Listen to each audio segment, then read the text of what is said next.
إلهي عظم البلاء وبرح الخفاء وانكشف الغطاء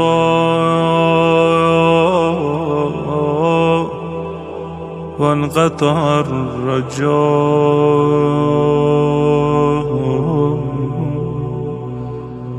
أضاقت الأرض ومنعت السماء وأنت المستعان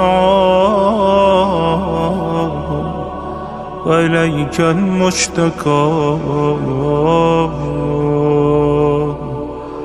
وعليك المعول في الشدة والرخاء.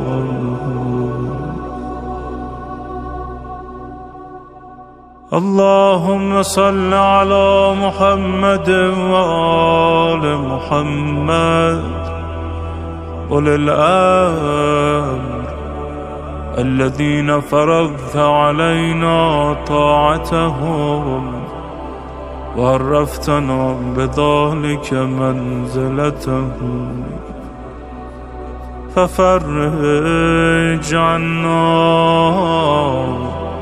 بحقهم فرجا عاجلا قريبا كلمح البصر أو هو أقرب. يا محمد يا علي يا علي يا محمد اكفياني فإنكما كافيان وانصراني فإنكما ناصران. يا مولانا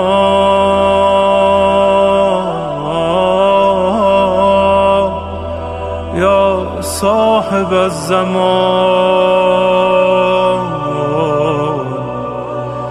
الغوث الغوث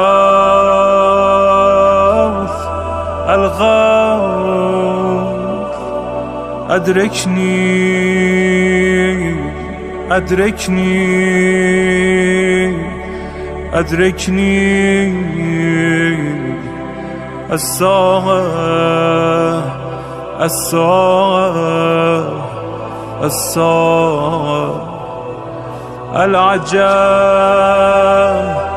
العجب العجب. يا أرحم الراحمين بحق محمد وآله الطاهرين.